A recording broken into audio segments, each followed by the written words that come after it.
sureau.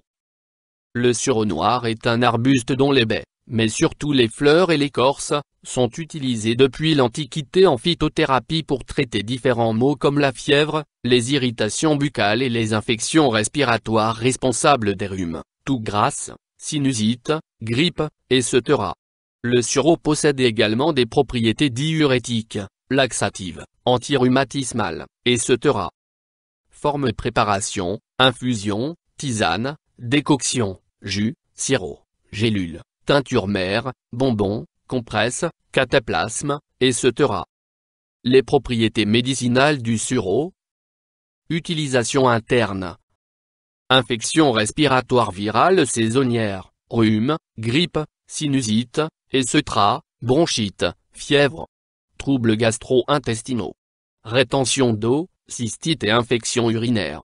Irritation buccale, laryngite, pharyngite, stomatite, etc. Utilisation externe.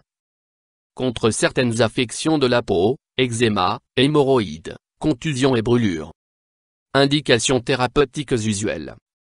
Affections inflammatoires du système respiratoire, troubles digestifs, digestion difficile, ballonnement, flatulence, rétention hydrique, irritation buccale, affection cutanée.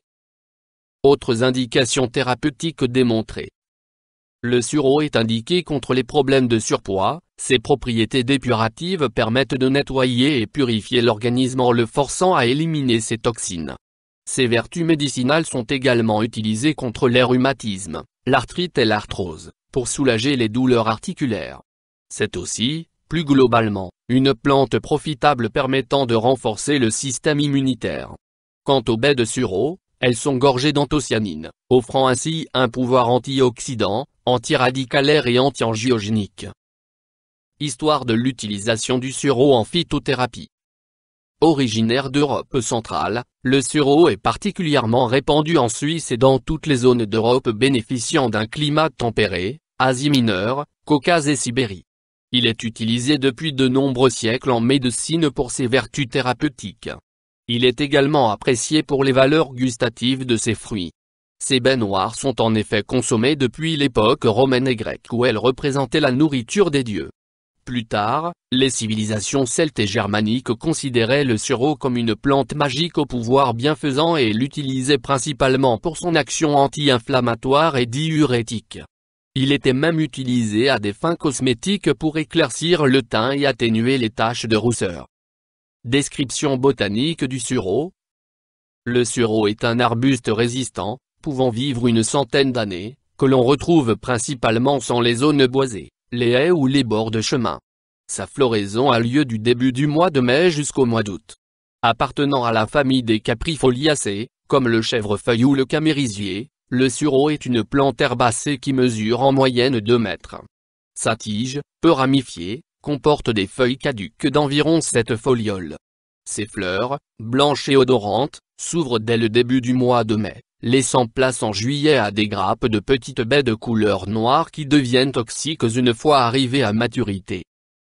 Composition du sureau. Parties utilisées. En phytothérapie, le sureau est utilisé dans son intégralité, fleurs, baies, feuilles et écorces. Principe actif.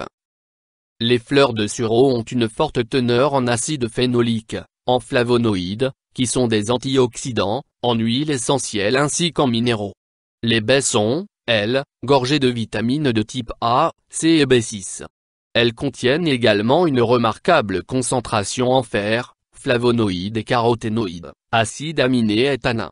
Quant aux feuilles, elles concentrent tanins, nitrate de potasse et acide valérianique aux propriétés calmantes. Enfin, l'écorce se veut riche en acide cyanhydrique qui peut être toxique à trop forte dose. Utilisation et posologie du sureau. Dosage. En pharmacie et parapharmacie, on retrouve le sureau sous forme d'ampoules, de comprimés et de gélules principalement, à intégrer dans le cadre d'une alimentation équilibrée et d'un mode vie sain. La dose quotidienne recommandée, à ne pas dépasser, est de 500 mg d'extrait sec de sureau. Des préparations maison sont possibles. Moins en tisane, en faisant infuser 2 cuillères à café de fleurs séchées de sureau dans de l'eau chaude. Moins en décoction, en portant à ébullition de l'eau chaude additionnée de feuilles d'écorce. Après filtration, consommez jusqu'à 3 tasses quotidiennes. Cette décoction peut également se faire avec les baies uniquement, 1 cuillère à café de baies séchées. Moins pour un usage externe, affection cutanée, hémorroïdes, douleurs articulaires, etc. Trempez des compresses dans ces préparations maison et les appliquer localement. Appliquées en cataplasme, les baies peuvent être utilisées pour soulager contusions, maux de dents et brûlures. Précaution d'emploi du sureau. Pas de précaution particulière aux doses thérapeutiques indiquées. Cependant, les femmes enceintes ou qui allaitent, les enfants de moins de 12 ans et les personnes diabétiques ne doivent pas consommer de sureau par mesure de précaution. Contre-indication.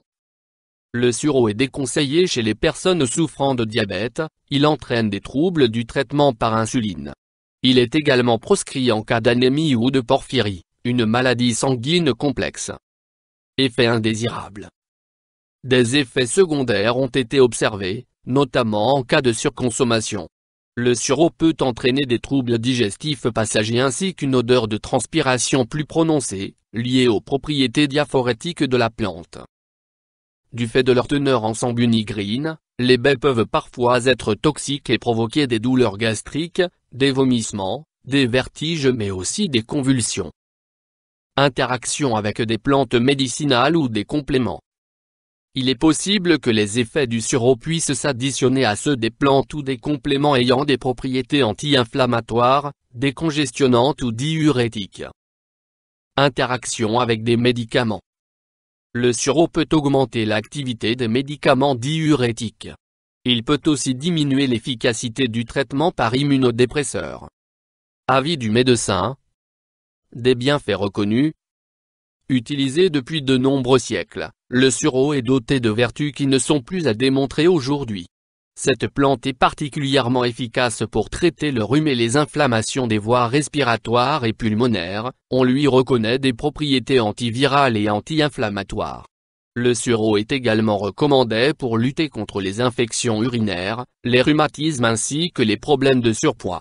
Grâce à de puissantes propriétés antioxydantes, le sureau permet de protéger les cellules de l'organisme contre les agressions. Avertissement. L'usage du sureau doit se faire dans le cadre d'une alimentation variée et équilibrée et d'un mode de vie sain. Il est essentiel de respecter les doses journalières recommandées et les conseils d'utilisation.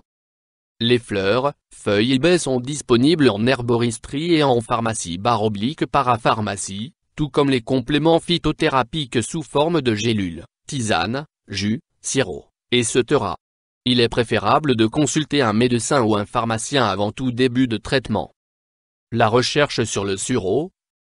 De nombreuses recherches sur le sureau ont été menées depuis plusieurs siècles. Approuvées par l'homme, l'EMA et la Commission ces études ont révélé des effets positifs sur le rhume et l'inflammation des voies respiratoires. D'autres tests ont montré des résultats favorables permettant de soigner la sinusite ainsi que la grippe. YouTube Dr Alabé,